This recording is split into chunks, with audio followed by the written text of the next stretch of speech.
Good morning, afternoon, and evening, everyone. Welcome back to a fresh new episode of Knock Off the Perch, where we talk about everything Manchester United. A jump in the step of all Manchester United fans as we cover the recent victory against Southampton, substantive 3-0 victory, a match where we had a good control over the game. So we'll be covering that today. We'll be talking tactics, we'll be talking what happened during the game, and then we'll talk about the upcoming games against Barnsley as well. So, Aruj, first thoughts on the game against Southampton. Happy with the performance? Happy with the win? Yeah, decent performance. The game, I think, was split in three parts for me. And we will cover those first 35 minutes, then those remaining 10 minutes in the first half and the second half. Good thing was my prediction came true, 3-0 victory. And United usually haven't been winning by a 3-goal margin over the last 1.5 years. So that was a welcome change. The fact that the team kept going at it and managed the game well. I remember around the 60th minute, we were fairly in control. And we have been in similar situations in the past where 60th minute, 2 goals up or a goal up, but we've let the opposition come back in. Okay, it was Southampton, but we did well to keep the control of the game and eventually use the one-man advantage and get the third goal as well. So very happy with that.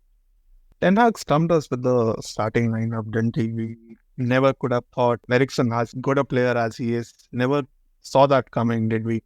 Eriksen coming into the lineup did bring some control towards proceedings. We have talked about it multiple times. He is one of the best in our teams who keeps the ball. And we discussed this in the build-up to the game as well, that we would have to be brilliant on the ball just to avoid that Southampton pressure.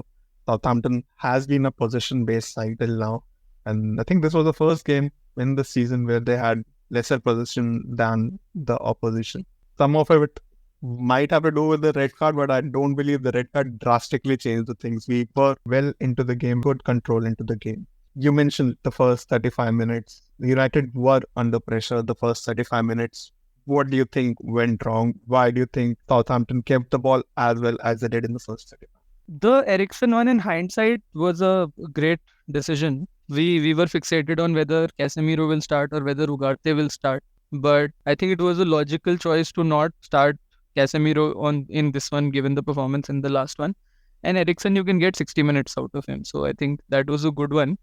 In first 30-35 minutes, I am not sure why we were not pressing as much. I felt we were letting them come on. Maybe it was part of the tactical setup. Maybe it had something to do with finding the feet in the game and not trying to be ultra aggressive and leaving those spaces in the midfield. But it didn't work out that well in the beginning. What I noticed about the pressing structure, I thought the pressing structure in the first half and the second half were different in the way we were pressing. The first half, we were pressing in a linear fashion with Zirkzee trying to put pressure on one of the centre backs and Bruno trying to put the pressure on the midfield.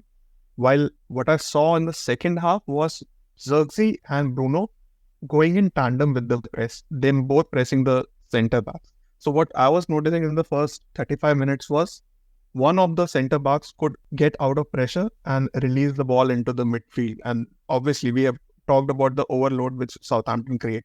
So that for me was why the first 35 minutes United didn't look as much in control. It was a linear press which usually worked out with when Mount was also playing, but didn't work out super well with Zirkzee and Bruno. But yeah, that was a bit of tactical tweak which I saw Ten Hag did, us pressing. And obviously, Ahmad and Rashford, when they were getting back in the first half, they were more like midfield players. They were like pseudo wingers. Their average position wasn't very close to the wings, which led to their fullbacks attacking Dalot again and again. We did talk about Dalot a lot. So any thoughts on why Dalot was being bombarded on the right-hand side? I think there was a tweak from Southampton as well, right? They had been playing 3-5-2 so far, and which meant they had only one player on the wing. Sugawara was playing that role as the right wing back. But this one, they had a 4-4-2 position, which is where Sugawara was overlapping with Dribbling, and which meant Rashford had to sort of track back, in which was putting that pressure on the right side. And I think it was intentional that they were overloading or indexing more on the right because Dalot is not a left-footed player. So it was not that comfortable for him to manage those overlaps as well. And they had the number on Dalot in the first half. I can clearly remember at least 4 or 5 instances when Dalot was put under a lot of pressure, and that is what in fact led to the penalty as well. So yeah, I think that entire period, 30-35 minutes, this was pretty much going as per Southampton's plan. They had 56% odd possession till then. They were controlling the play, and we gave away a penalty, and I thought this is not going to go well. But Onana comes up with a save. In all honesty, it was not a great penalty, but yeah, he dived in the right direction. No, how they got the penalty was also brilliant. I mean, kudos to this guy dribbling. He's in his first game Premier League against Manchester United, totally dominating the wing. I mean, such bravery on the ball. Like, I was so good. It's so refreshing to see. Used to see this from Cole Palmer last year. He has that lanky frame, and someone did compare him to a young Cristiano Ronaldo. I thought that was a tad too much, but yeah, I mean, very good on the ball, and taking on Dalot. Dalot obviously was a bit more forward, as he is most of the times. We thought we'd have total possession of the ball, which we didn't. Kudos to this dribbling guy. Of course, Onana, I mean, that penalty had to be said. We had to be woken up from that trance of the first 35 minutes. So we do agree that was the turning point of the game. Easy save, but a save that had to be made. Something which commentator pointed out was 51 seconds was the time from which the ball was put on the penalty spot and the penalty taker actually took the ball. So a lot of mind games also came into play. Yeah, so that was what eventually led to the penalty being saved. But after that, we killed the game, almost killed the game with our quick fire 2 goals, both from corner situations. I actually like to call these set pieces goals. Can I call them set pieces goals? First one was definitely a set piece goal, and I think kudos to Zirkzee and Rashford play that led to that corner. Zirkzee was very strong carrying the ball forward, and thankfully Rashford was not being selfish at that point in time. They had a bit of a 1-2. Zirkzee tried shot from outside the box that led to a corner. Initially I felt it had gone out, but it was a Ramsdale save. So it was a shot on target, led to a corner, and I think good corner routine. I mean, Eriksen does well to find Bruno on the edge of the box on the left side, and he plays a cute ball in. Stephens plays Ligt onside, and he gets his first Premier League goal. So yeah, after that we had sustained period of possession and attack. Post this was an attack from the right side, which we got a corner from, and then again, although second one is a bit of a stretch for being called as a set piece routine, but yeah, it was a goal from the corner. Shout out to my boys, Ligt, who was like so much under the pressure throughout the international break. We ourselves were discussing what would be mental state. He was almost like we were discussing whether he or Maguire should start, but he vindicated his start, man. I mean, not only did he get his first goal in Premier League, but also made so many good interceptions. His aerial play was brilliant. His link-up play was brilliant. He was there at the right time. Although I'd also put Bruno's ball to be much superior than the finish, but he had to be there and he finished the goal when it was begging to be finished. So yeah, I mean, kudos to Ligt for coming back strongly from the international break, and Rashford. How long have we waited for a Rashford goal? And what a good goal as well. I mean, taking on his right foot outside of the box as well. Love the goals. Any goal which comes from outside the box. So should give him massive confidence ahead of the upcoming games. And we know Rashford plays on confidence. Once goal comes in, he does tend to follow it with others.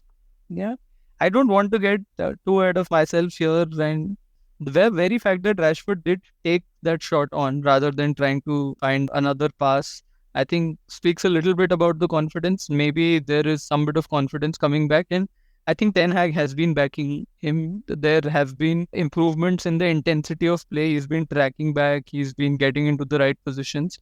And this one was not a shot which was just taken for the sake of it. We have seen a lot of such shots. This was very precisely placed, not a very heavy shot taken. It was, precisely placed, ball curled in. And I think the ball just, navigated around everybody and went in. So happy for Rashford. Hopefully he's able to continue on from here. And yeah, going into the break at 2-0, I think was a very, very solid start. The second half, as I mentioned earlier, I was worried that we should not give up control of the game. We didn't. But I think something I would want to talk about is Bruno. I mean, he had been great in the international break. I'd seen a few highlights, and for the Portuguese squad playing very well. I'm not sure.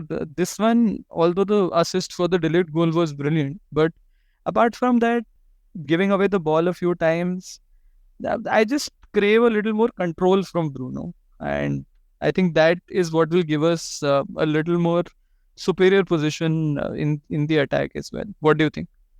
I feel Bruno at times haven't given way too much responsibility to create something, out of nothing. He is our most creative player. We noticed it last year. You must remember that, when Bruno wasn't available for 1 or 2 games, we had zero creativity on the pitch, to be honest. Yeah, I mean, he is riddled with so much responsibility that he does try to make every ball a brilliant through ball. Once a while it comes off, but yeah, this season it hasn't been top notch. But that being said, I'm not too worried about Bruno. He does give a 7 to 8 out of 10 performance every week on week. He does track back. He does marshal all the troops. So I believe all that control will come. In second half for me was too much of game management. I'm not used, as a United fan, I'm not really used to seeing game management. That is why in my predicted score I had said 3-1. So I was, I don't know, somehow I felt that somewhere a counter attack would come from Saints, but pressing fleek from Ten Hag was brilliant. And you mentioned that we had 0 shots from Saints in the second half. Yeah. We totally controlled the possession, almost 60% so possessions in the second half, and only shots from us, 9 shots from us. All in all, great control added to that game. I believe Eriksen was a great reason why this happened. Obviously, so we won't be seeing Eriksen week in, week out, but yeah, great to see him kick off the season with a good win. We saw the first glimpse of Ugarte. What did you make of his cameo? Well, to be very honest, I'm not making too much of this. He came on for 25 odd minutes, and we were, for most of that period, we were one man up. So we obviously had the advantage, but he looks like a neat player. I saw a couple of decent passes from him as well, a couple of good successful tackles. So positive, but I'm not reading too much into it. But there will be much tougher scenarios and situations where he will have to do well and prove himself. But yeah, decent start. Yeah, I noticed good banter between the Argentinians and the Uruguay, wherein they're calling Ugarte octopus. We have the butcher and the octopus in our team now. I believe after the spider and Aaron Wan-Bissaka has left us, we have an octopus with 8 legs now. I'd call that an upgrade. Time will tell, but I am also enjoying this camaraderie in the team. I think the team seems positive together, and there was some unnecessary narrative being built by some popular YouTubers saying Garnacho wasn't picked up because he liked Ronaldo's post on social media and all of that. I mean, it's just not required. Why is it that we want to get into something like this, talk about? I mean, it was very tactical. You can see Ten Hag wants to build that confidence in Rashford. Amar deserved the start, and that is okay. Garnacho had a long trip back. That's okay, and there are many games Garnacho will get his chances. That being said, about the right wing position, and earlier you were talking about creativity. Ahmad is turning out into a really creative player as well. If I remember correctly, he had 6 key passes in the game, and every time the ball came to him, he felt like something could happen, right? So he is really making that right wing spot his own. I really enjoy seeing him get the ball. I really enjoy how he gets in. And good thing is he's not always trying to take a shot, which has been our issue with Rashford and maybe sometimes Garnacho in the past as well. He looks to find the best pass. I remember that initially, I think within the first 15-20 minutes, he had like a cute ball played to Eriksen. Eriksen got forward and played in a beautiful ball to Xerxes, which could have been finished, and we could have started with 1-0 at that point in time.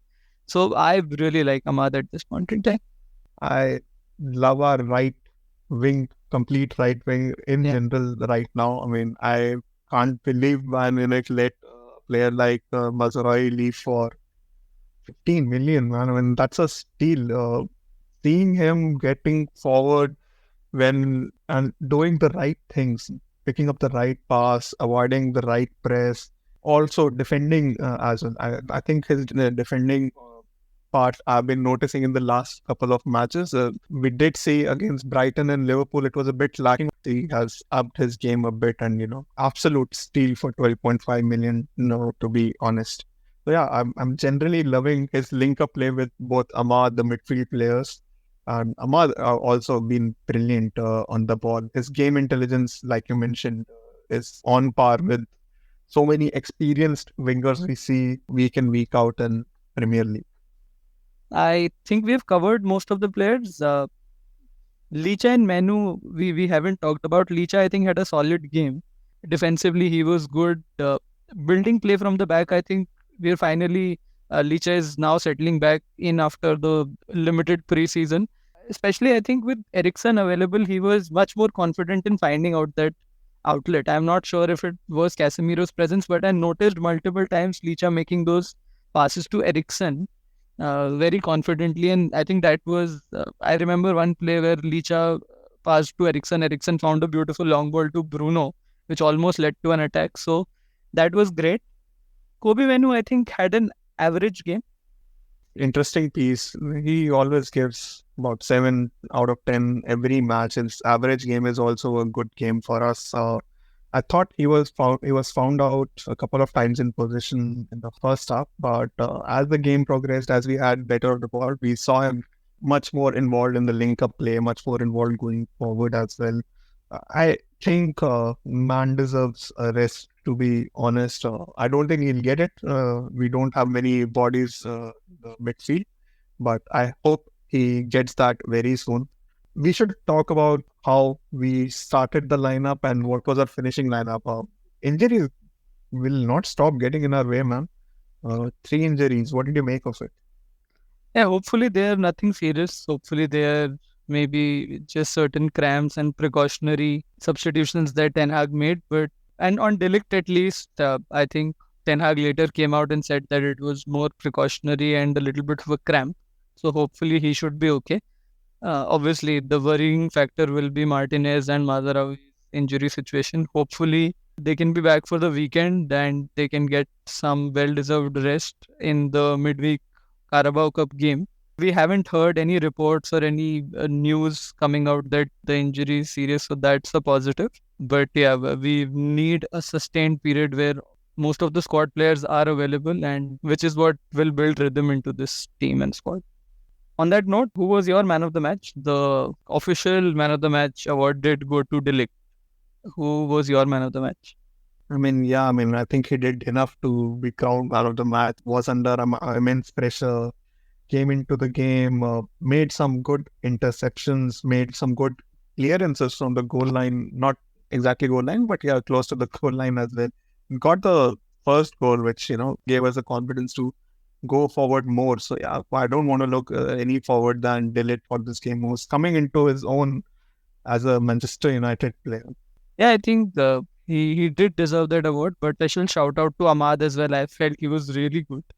And if not the best player, at least a close second for me.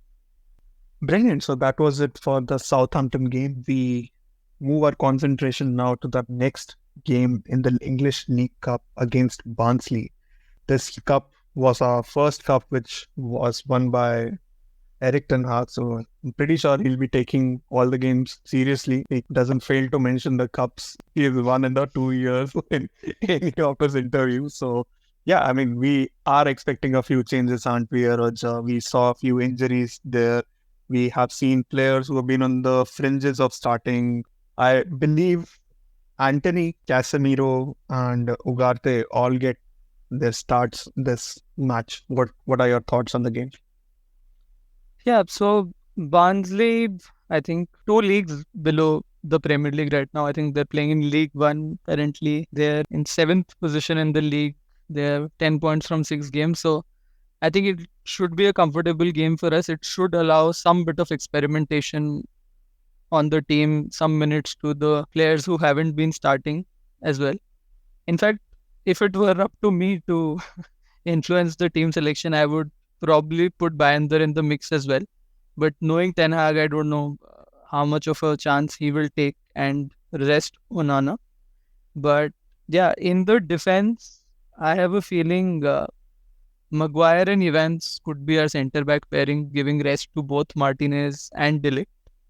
Dallo might retain his spot at one of the full-back positions. The left-back position, it will be interesting to see whether it is Dallo playing there and Mazarawi continuing at right back, or Licha playing at left back, or Eric Ten Hag decides to give a chance to Amas in that position. So that will be interesting. Central defensive midfield, I think Ugarte has had enough minutes with the international team, had a 25-minute cameo over the weekend as well. So he should be in a position to start.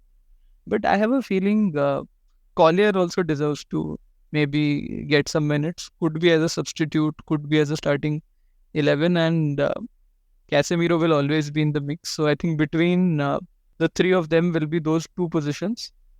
Wingers, I think, as you mentioned correctly, Anthony could be in the mix. Garnacho will, I think, finally have his start at left wing. Deserved rest for Ahmad and Rashford. And for a lack of option, I think Zirkzee continues at the striker role and Bruno at 10. What do you think? In an ideal world, wouldn't Bruno also deserve a rest for a game against Barnsley? I believe we have enough numbers in midfield to cover for him now. I believe a three of Casemiro, Ugarte, and Collier/Eriksson could be a good combination to play as midfield. Totally depends on how much Ten Hag is willing to risk it, so to say, or willing to make changes. Also, Bruno rarely misses matches. So that was just the thinking in my head while looking at that. Had Mount been fit, I definitely think Mount would have played this one. But since he's not, I had a feeling Bruno might, yeah. But I think Eriksson could be an interesting one to give Bruno rest and sort of getting another 60 minutes or so, and then the likes of Collier, etc., coming in to finish the game. But yeah, it should be a game which we should comfortably win. I am predicting another 3-0 for this one. What do you think? Yeah, I mean, the opposition are not coming in great form. They have just lost a heavy defeat of 3-0 against Stevenage in League One, even though they have overcome, Wigan Athletic and Sheffield United to reach this stage. I don't see them going ahead of this, but stranger things have happened in League Cup with us. In the past 13 years, we've been ousted by lower league oppositions for 5 times. You never know. But that being said, my prediction for this game will also be a 3-0 with a clean sheet. And the goal scorers for me would be Anthony and Garnacho, both goals coming from the wing, and maybe Zirkzee getting his first goal in that new cup as well. What about you, Aruj? Who do you see scoring in this one? Yeah, I also had Anthony, definitely. I have a feeling, he tends to score in games like this. So Anthony and Garnacho were similar to you. I thought maybe third one could be a goal from another corner through the fridge, Harry Maguire. Brilliant. Cool. So now I think we have quick turnaround for a few weeks, and this is a period where things start getting serious for us. Hopefully, we are able to progress through the Carabao Cup and then shift our focus to Crystal Palace, which again is a game we should be winning, and solidify our position in the Premier League table a little bit. So interesting period coming forward, and this should be a period where we should consolidate and get into better positions. No, you rightly mentioned. I think the next 5 are very winnable fixtures. I think we should have a good head start in both the competition. We're starting in both in League Cup as well as Europa League as well. Yes, we do need those points stacking up in Premier League. We have seen City take all the wins. We have seen Liverpool win 3 out of 4. We have seen Arsenal also win the North London Derby this weekend. So yeah, it would be good to consolidate our positions right in the starting after 2 disappointing, bitter defeats against Liverpool and Brighton. So with that, we come to the end of the episode. It's a good feeling to win on Saturday afternoon and then relax, watch your rivals, sometimes lose, thanks to Liverpool for that. And yeah, we'll be back for the review of the Carabao Cup game and the preview of the Crystal Palace game in next couple of days. Thanks everyone for listening in. Do share with your friends if you like this one. Please share your feedback with us so we can improve this further. And yeah, this is our perch. Let's knock him off. Until next time, stay united.